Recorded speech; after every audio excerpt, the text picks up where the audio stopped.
Hello and welcome back to the caves, everybody. Welcome back to Rogue Core, where today we're just going to be talking about Rogue Core and kind of my overview of Rogue Core. I will be doing more guides in the future, as well as more like playthroughs and stuff like that, since those have been requested quite a bit.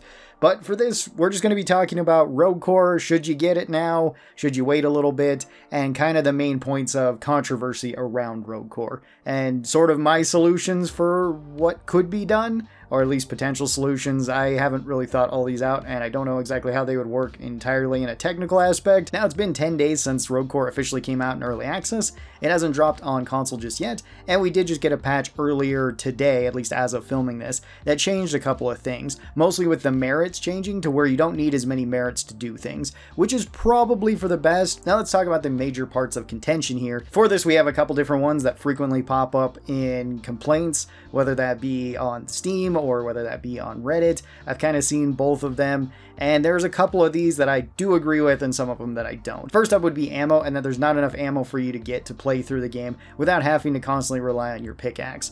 This is something that I don't fully agree with. I think that there is enough ammo per stage for everybody to get through with still having ammo by the end of it. And certain classes may not even need this very much, like Slicer, where you have your sword that comes up pretty often. You always have your power attack with the classes. You always have your pickaxe with the classes too. That can be used to pick off like one or two stragglers, which is kind of the best thing, as well as if enemies get up in your face, then the power attack is fantastic. There's usually about 3 resupplies per stage that I've noticed, so that you can pick these up. And what I've seen most frequently is people kind of use these the same way they do in Deep Rock, where they want to get to like halfway ammo or completely out of ammo before they grab it.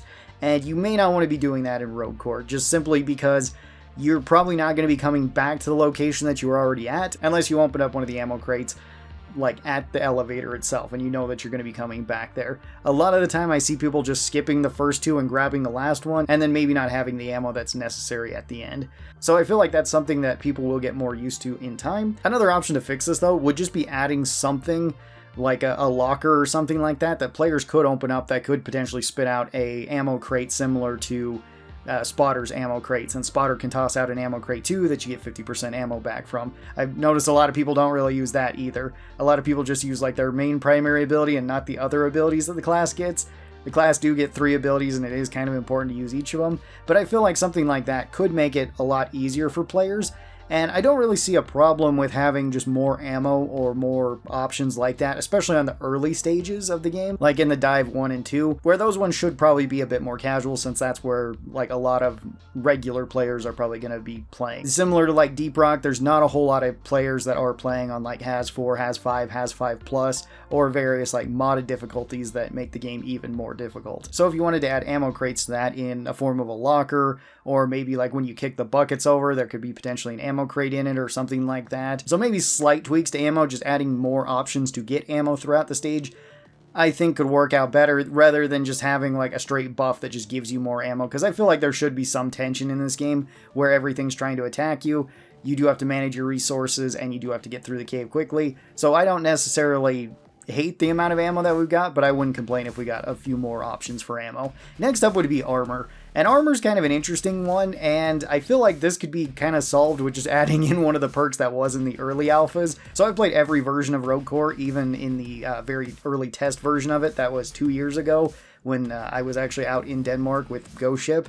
I got to play that version of it, and armor being in the game is kind of cool. So armor makes it so that you take reduced damage.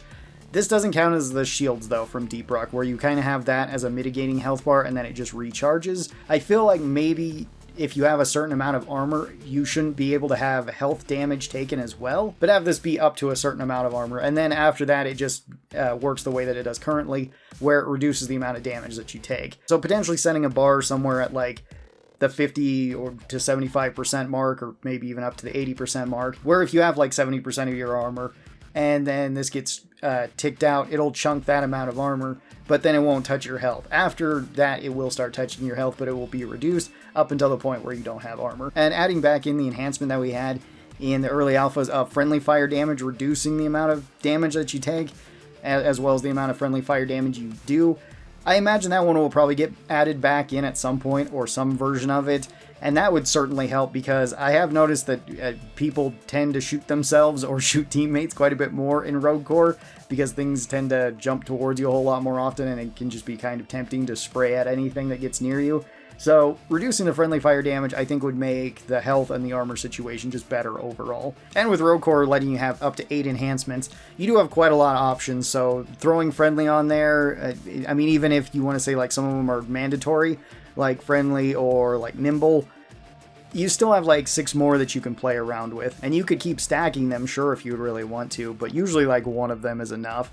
So I don't really think armor needs to go. There is quite a few ways to get armor. And I think maybe if you were at like maximum armor, you could at least take a hit to where it wouldn't actually damage your health.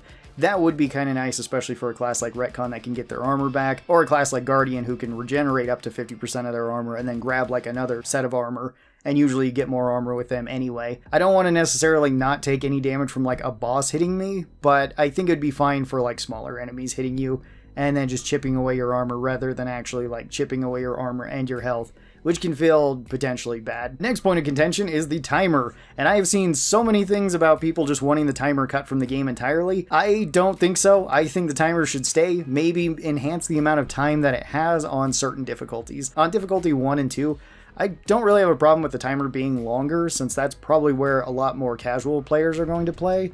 And having the timer there, I can understand that it would be stressful, and this should be kind of more of a learning environment for like newer players and casual players. I've been mostly playing on difficulty 4, and the timer is fine on difficulty 4.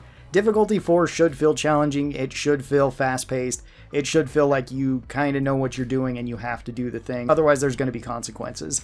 Difficulty 3 is where it gets kind of weird. I'm okay with the timer there, but I wouldn't have a problem with it being increased slightly. I think that would be fine too. One thing that I do think would make the timer a little bit better for players would just simply being that the timer actually changes colors as it goes up. So it starts out in green, where you should be just kind of like running around trying to grab all the stuff, grab your bio booster, grab your toolbox, things like that, and just kind of worrying about like the next horde, getting your ammo and stuff.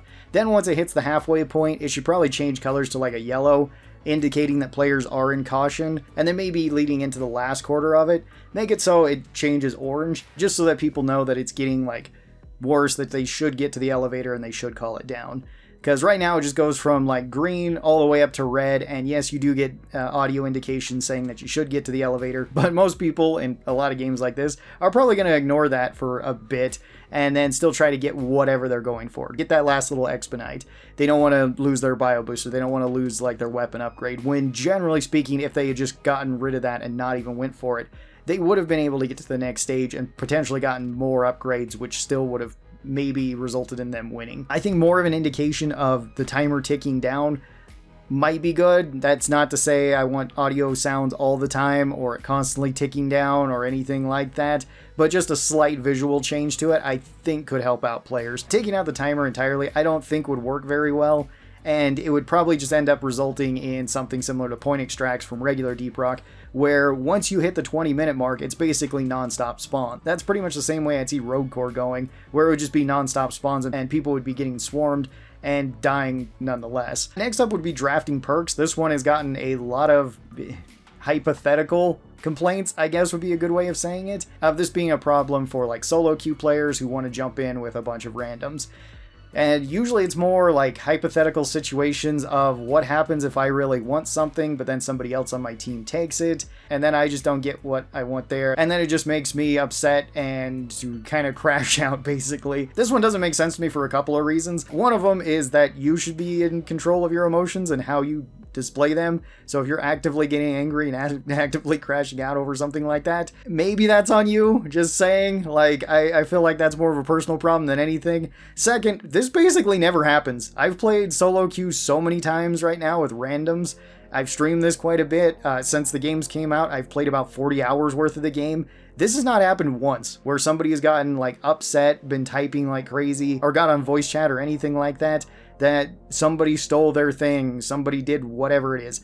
That basically never happens, because usually when the upgrades show up, you just heart whatever you want, or in a couple of cases, there might be like 4 or 5 upgrades where legitimately nobody really cares what they get because all things are okay at best, or all things kind of work with their build. Or you guys are so far ahead that it really doesn't matter. Or everybody just wants health, in which case then, like, there's no decision to be made. Everybody's just picking health anyway. That's usually how games go in this. It's usually a whole lot more casual, and I kind of like the perk drafting. I don't really have a problem with that. I like building this out and having your team build their own stuff too. So I don't think the perk drafting should change at all. Besides, if they wanted to add maybe like more options for picking stuff, I think that'd be kind of cool too. But that's more like I just want to make crazy builds with this. The last point of contention I'd like to go over, I do think is actually somewhat of an issue, and that is standing in the circle to get your upgrades. Now, on paper, I do kind of like this, that everybody has to gather up, everybody's got a group and get their stuff. The way that this is implemented, though, is kind of awkward, though, to where you don't always want to be doing that. A lot of the time, you just want to keep going and then you want to get your upgrades at like the end of the mission, or where everybody's grouping up because you're doing an event or something like that, or it's where everybody's getting the bio booster or something and then you pick your upgrades there. And I think for that it's fine. One thing that I think that they could do just to fix this would just simply be make it so Ellis spawns at the very bottom of the elevator whenever you're going between levels. So that way, as soon as you drop down, then you can immediately go into upgrades and then everybody can pick. This would be good if you missed stuff on the previous stage, or if you had an upgrade on the previous stage, anything like that. I think that that would be fine, because in solo, this really isn't an issue. You can call Ellis whenever you want, and when you're filling her up, then you're going to get your upgrades. In coordinated teams, this also isn't an issue whatsoever, because everybody just kind of groups up whenever, and that's not a big deal. But in solo queue, I think making it so that Ellis at least drops on those at the start of the first stages does help overall and makes it a bit better. There are some other complaints that I'd like to touch on too that could be potentially minor ones or major ones depending on who you ask. One would be adding more things to the mission varieties as well, since the missions all feel very similar to one another, so changing up things quite a bit in the way that they fundamentally play. There are different game modes like the jumble mode that does change up your playstyle a lot, and that is super fun.